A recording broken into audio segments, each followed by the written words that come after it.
من الشیطان الرجیم۔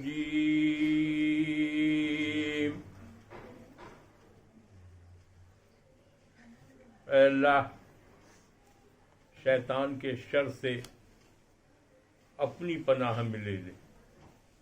اکابرین کا قول ہے کہ جب بھی قرآن کی تلاوت کی جائے تو اس سے پہلے اعوذ پڑھ لینا چاہیے، اس لیے شیطان بھاگتا ہے اور اللہ تعالیٰ کی حفاظت میں آدمی چلا جاتا ہے۔ بسم اللہ الرحمن الرحیم۔ اللہ کے نام سے شروع، جو بڑا مہربان اور نہایت رحم والا ہے۔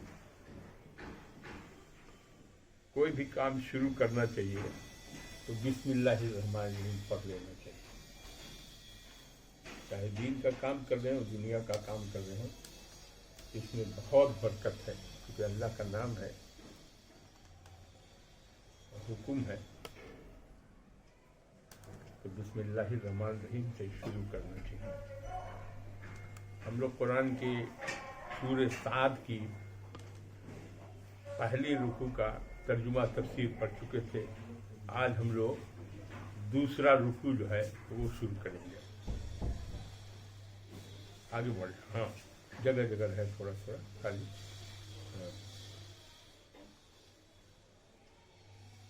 اور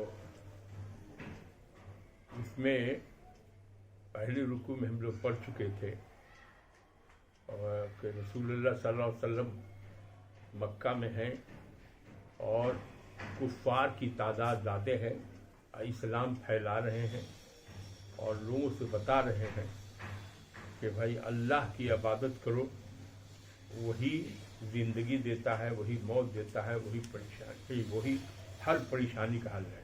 اور ادھر ہاں ٹھیک ہے،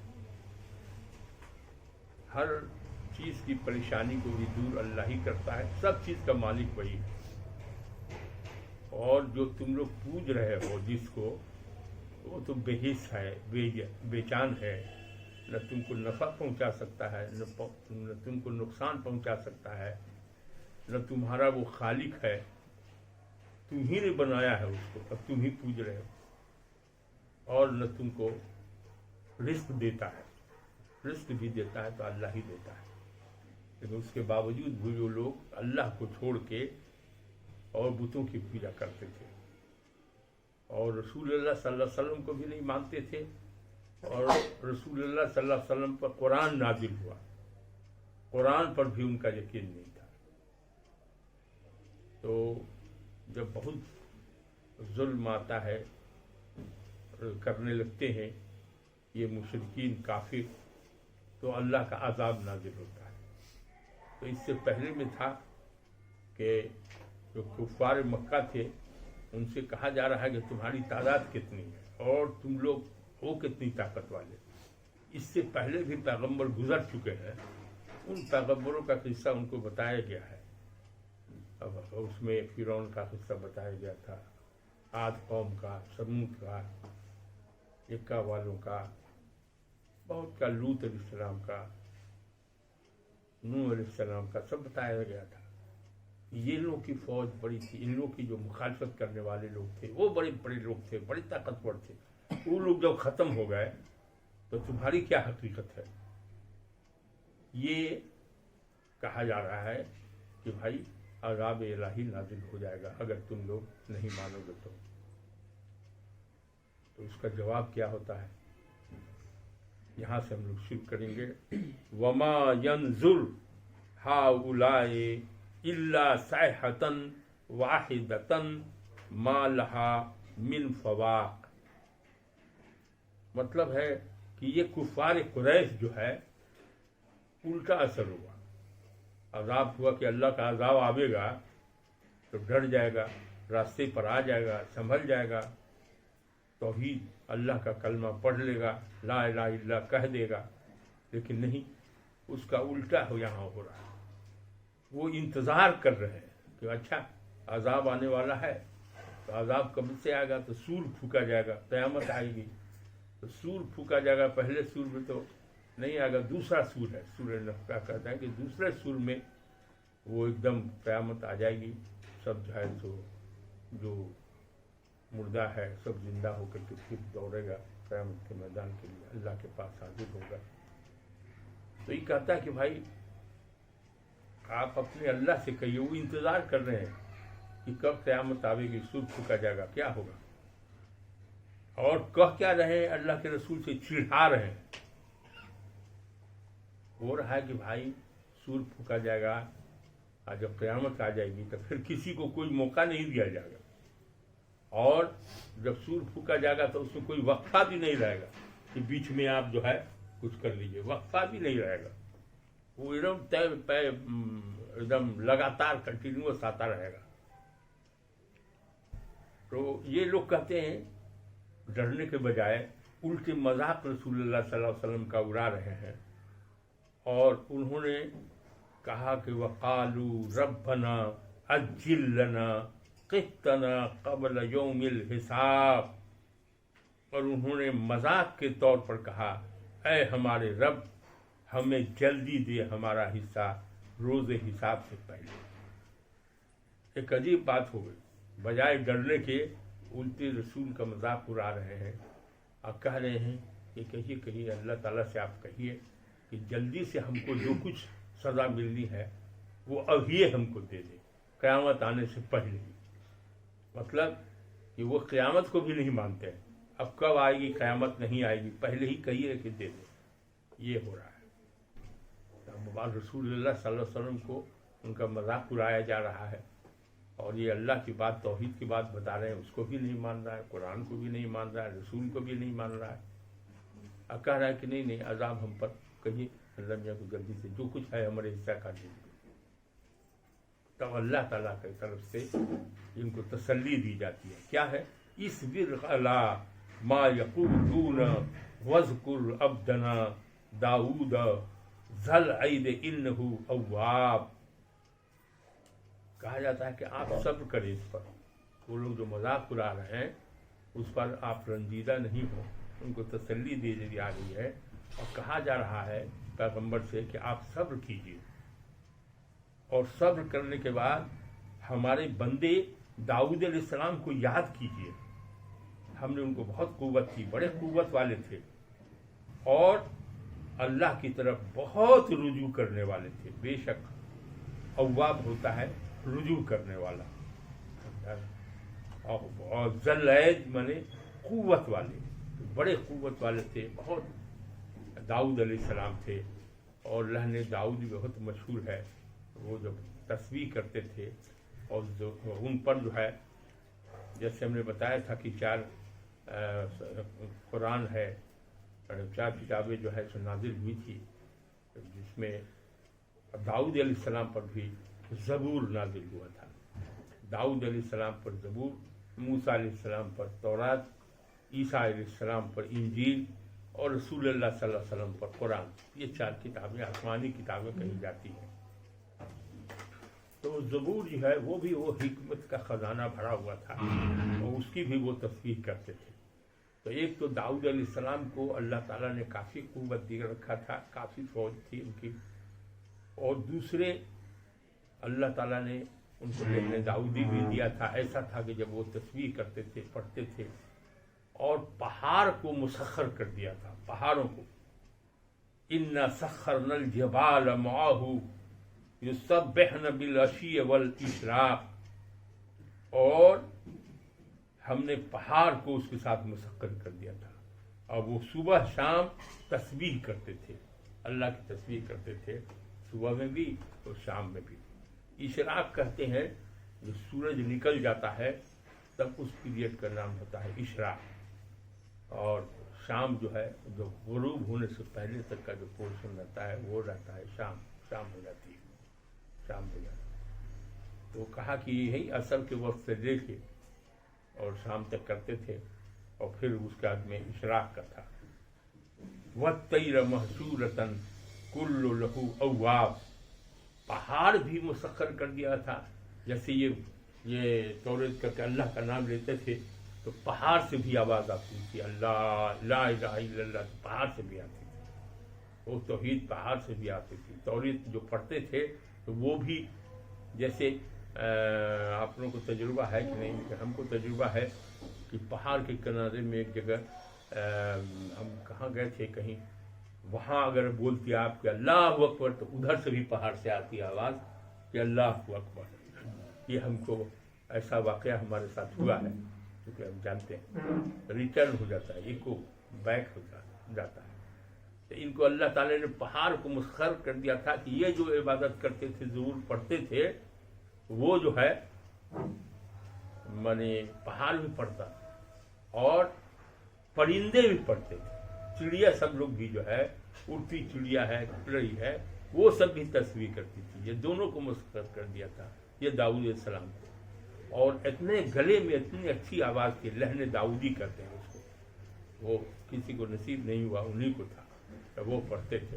اب بڑے بہادر تھے, مانے ایک دن روزہ رکھتے تھے اور ایک دن نہیں رکھتے تھے, مانے افطار کرتے تھے. روز نہیں رکھتے تھے, ایک دن رکھتے تھے ایک دن نہیں رکھتے. اور آدھی رات تک جو ہے سو نماز پڑھتے تھے, اللہ کی عبادت کرتے رہتے تھے. بڑے بھاری عبادت گزار تھے اور بڑے بہادر تھے. وہ میدان میں جنگ میں کبھی پیچھے نہیں ہٹے, ہمیشہ جو ہے رہتے تھے. تو ان کا تذکرہ ان کو کہیں کہ آپ ہمارے جو یہ لوگ چڑھا رہا ہے اس کو دھیان مت دیجیے, آپ صبر کیجیے.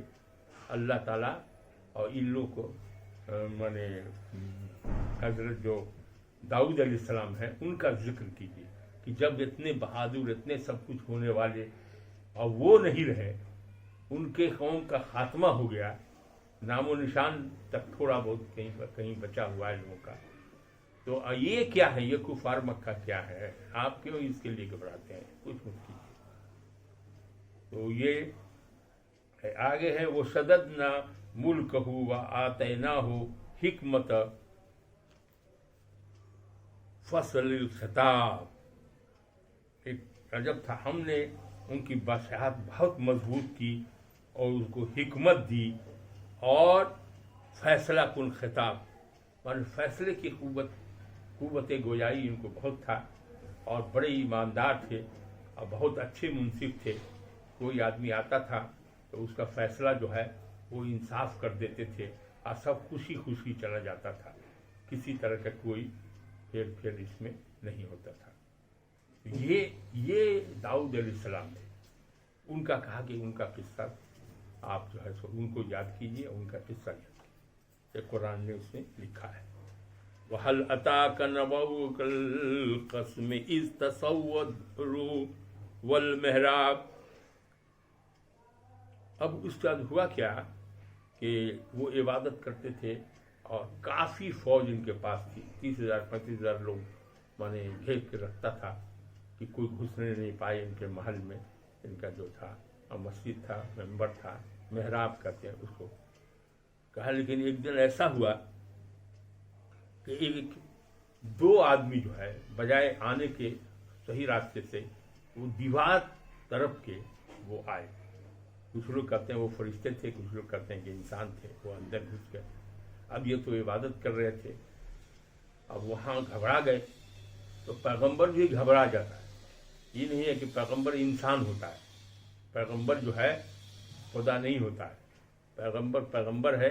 اب پیغمبر کو بھی مانے وہ دنیا سے جانا ہے, کیونکہ جب نفس ہے تو کل نفس ذائقۃ الموت, سب کو موت ہونا ہے. تھوڑے کے لیے ہوگا, پھر اس کے بعد ان کی زندگی دوسرے طرح کی ہوتی ہے, وہ ہوتا ہے, ویسا ہو جاتا ہے, لیکن دنیا سے جانا ہے. تو یہاں کیا ہوا کہ وہ اچانک دو آدمی گھس گیا اور اس کے بعد ہنگامہ ہونے لگا. تو یہ ڈر گئے. تو ان کا تو وہ کہتے ہیں, وہ دونوں بولتے ہیں کہ آپ ڈریے مت. اذ دخلوا علی داؤد ففزع منہم قالوا لا تخف. داؤد کے پاس تو وہ ان سے گھبرا گئے. ان لوگوں نے کہا ڈرو نہیں. داؤد علیہ السلام کہا کہ آپ ڈریے مت, ہم دو جھگڑنے والے ہیں, ہم دونوں میں جھگڑا ہے, وہ فیصلہ کرانے کے لیے ہم آئے ہیں, تو آپ ڈریے مت. اب کوئی آدمی بات کر رہا ہو, اس میں کچھ جائے تو کتنا اندر سے غصہ رہے گا. کہا کہ اور اس نے اپنا قصہ شروع کیا کہ ہم نے ایک دوسرے پر زیادتی کی ہے اور اسی کا فیصلہ کرانے کے لیے ہم آپ کے پاس آئے ہیں بالحق کے، اور انصاف کے ساتھ کر دیجیے، ہمارا انصاف کر دیجیے، اور ہم لوگوں کی رہنمائی جو ہے وہ ہماری رہنمائی سیدھے راستے کی طرف کر دیجیے۔ تو کیا یہ ہے، یہ کہا ان لوگوں نے۔ تب اس کے بعد قصہ شروع ہوا کہ اچھا کیا مسئلہ ہے، بولو۔ تو اس میں سے کہا ان ھذا اخی، بے شک میرے اس بھائی کے پاس وہ تسعون مانے 99 دمبیاں ہیں، کہیں بکری بھی کہا گیا ہے لیکن یہ بھیڑی کی قسم کے الگ ہوتی ہے، دمبا الگ ہوتا ہے جو پایا جاتا ہے اسی ایریا میں۔ کہیں کہ 99 دمبیاں ان کے پاس ہے، ہمارے بھائی کے پاس۔ ہمارے پاس ولی نجعت واحد، اکیلا ایک ہی دمبی ہے۔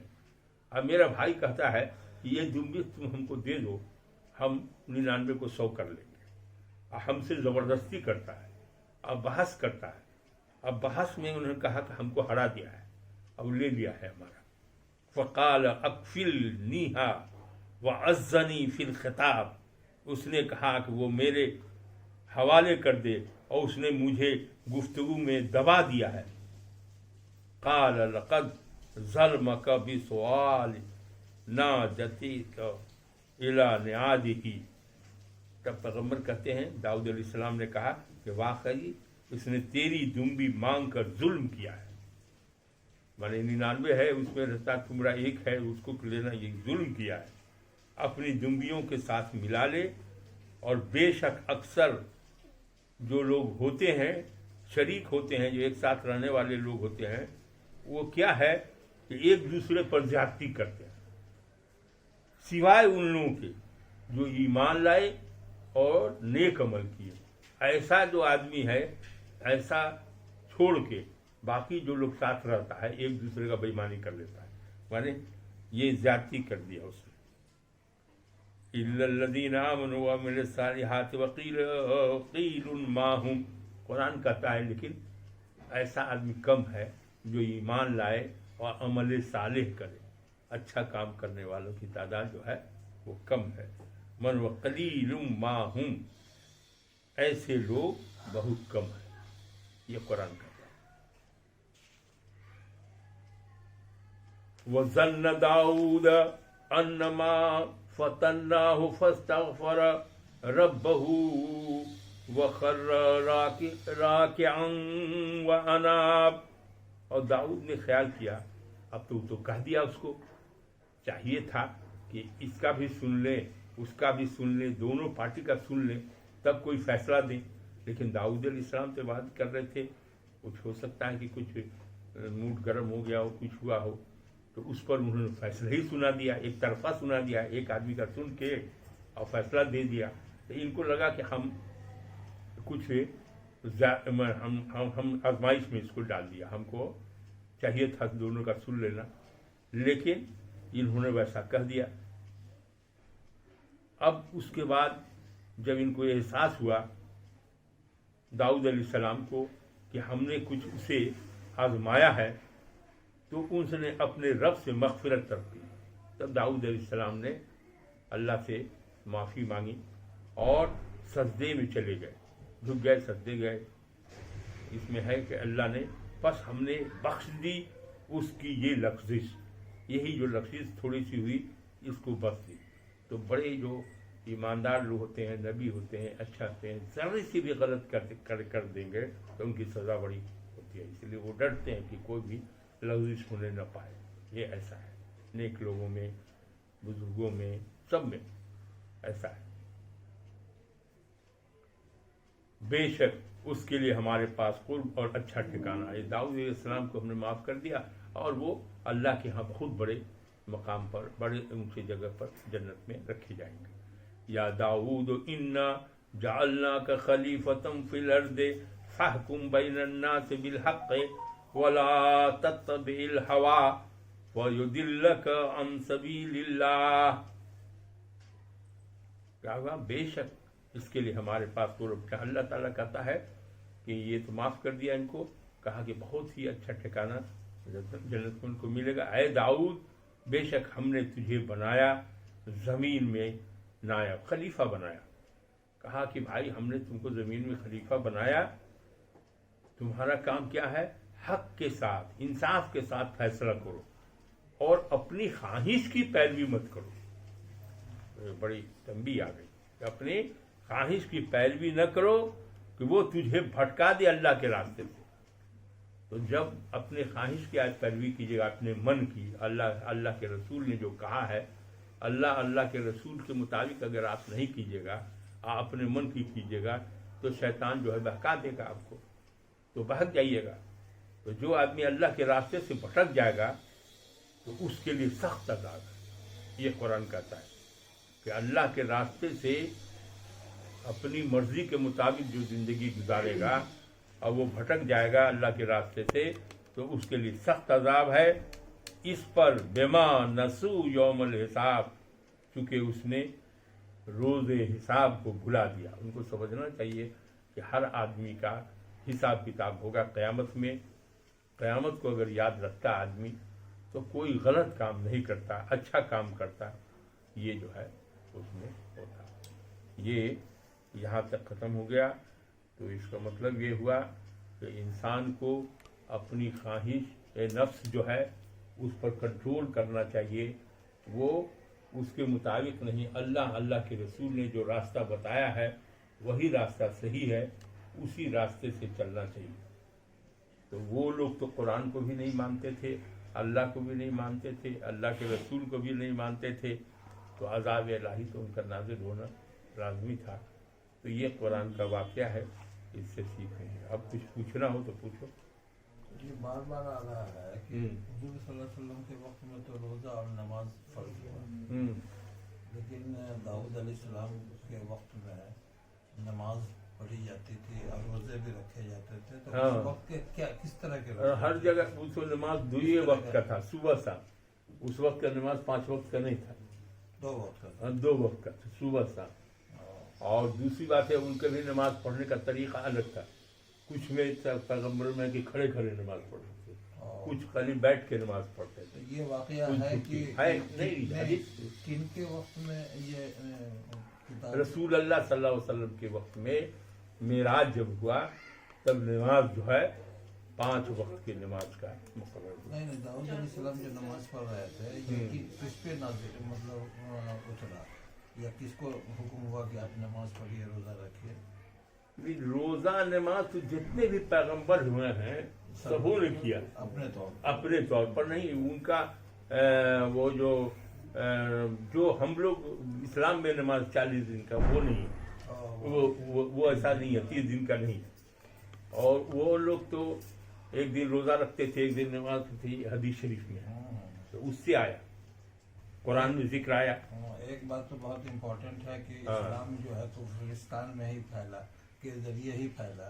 حضور صلی اللہ علیہ وسلم آئے تو کافروں کے درمیان ہی زندگی گزاری, پرورش و پرداخت انہی سے ہوئی. بالکل, اور وہیں سے اسلام پھیلا. جیسے جیسے ہے 30 کروڑ لوگ مسلمان ہندوستان میں ہونے کے باوجود بھی ان سے نہیں رہے, کیونکہ رسول اللہ صلی اللہ علیہ وسلم کی زندگی سے کچھ بھی نہیں لیا. ان کا مذاق اڑایا جا رہا ہے تو اللہ تعالیٰ کہہ رہا ہے اب صبر کیجیے. اب مسلمان میں صبر کا نام ہی نہیں ہے. آپس میں گھر میں جھگڑا, بھائی میں جھگڑا, میاں بیوی میں جھگڑا, یہ تو کم لوگ. چونکہ اللہ کے رسول صلی اللہ علیہ وسلم نے جو طریقہ بتایا چلے, جس پر چل کے, اور اللہ نے کہا کہ رسول تمہارے لیے نمونہ ہم دے رہے ہیں, اس نمونے کے مطابق جو یہ کہیں وہ کرو, اور جس چیز سے منع کریں وہ مت کرو. لیکن یہاں تو لوگ اپنی مرضی کا کرتا ہے. جب اپنی مرضی کا کرنے لگے گا تو راستہ بھٹک جائے گا, اور جب راستہ بھٹک جائے گا تو عذاب الہی نازل ہوتا ہے, ہوگا, سزا ملے گی. اسی طرح سے یہ ہے, اب مل رہی ہے. اس لیے آدمی کو چاہیے کہ یہ دنیا چند روزہ ہے, ہر آدمی کو موت آنی ہے, اور ہر کا حساب کتاب ہوگا. اچھا کام کیا ہے تب آپ جنت میں جائیے گا, اعمال نامہ آپ کو دیا جائے گا. اس اعمال نامے میں اچھا کام ہے, غلط کام کا ہے وہ الگ.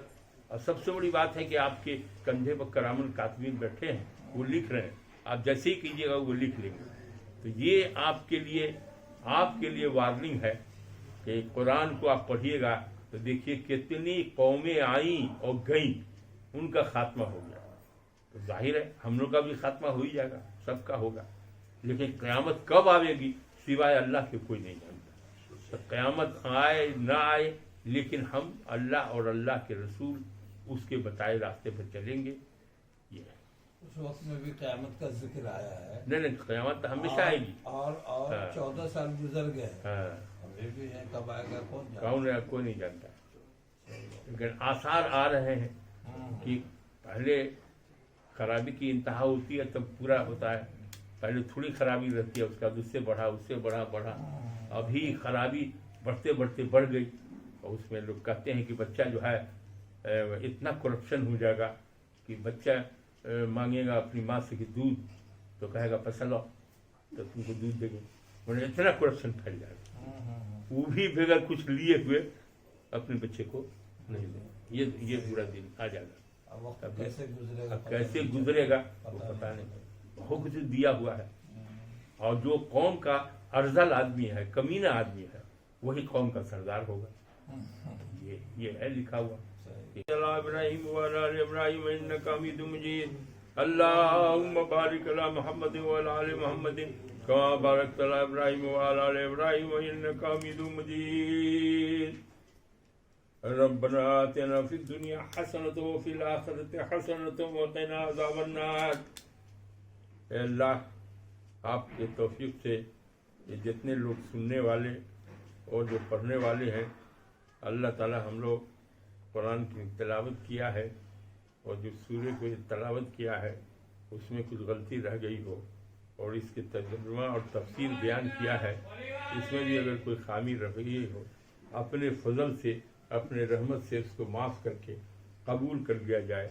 اور اس کا جو ثواب ہے، اے اللہ، سرکار دو عالم صلی اللہ علیہ وسلم، ان کی آل، ان کے ازواج، ان کے خاندان، ان کے جتنے بھی ائمہ، صلحاء، امام، جتنے بزرگان دین، جتنے مومن مومنات ہیں، جتنے یہاں موجود ہیں، سب کے پورے خانوادے کو، جو جہاں کا ہے سب کو اے اللہ اپنی رحمت کے سائے میں لے لیجئے اور اس کا ثواب بخش دیجئے اور توفیق دیجئے. قرآن کے پڑھنے کی توفیق دیجئے، اس کو سمجھنے کی توفیق دیجئے اور اس پر عمل کرنے کی توفیق دیجئے. اور جو انسان قرآن سنت کے مطابق چلے گا اور اللہ ہی کو سب کچھ مانے گا اور ہر چیز کی طرف مسئلے میں اللہ ہی کی طرف رجوع کرے گا تو اللہ اس کی حفاظت فرمائے گا، اللہ اس کی مدد کرے گا، اللہ اس کو جنت دے گا. اور قرآن میں لکھا ہوا ہے کہ جو لوگ ایمان لائیں گے، عمل صالح کریں گے، نیک کام کریں گے، اور شیطان کے پھیر میں نہ پڑیں گے، اپنی مرضی کا نہ کریں گے، اللہ کی مرضی کا کریں گے، رسول کی مرضی کا کریں گے. اطاعت کرو اللہ کی اور اس کے رسول کی اطاعت کرو. تو جو مسلمان اللہ اور اس کے رسول کی اطاعت کرے گا، اللہ کا وعدہ ہے کہ ہم اس کو جنت دیں گے. تو غلط کام کو چھوڑ کے اچھا کام کرنا چاہیے اور اللہ سب کو توفیق دے کہ ہر گھر سے گانے کی نہیں قرآن کی آواز آئے. اور دوسرا ہے کہ اللہ کے رسول صلی اللہ علیہ وسلم نے کہا کہ حلال کھا اور سچ بول.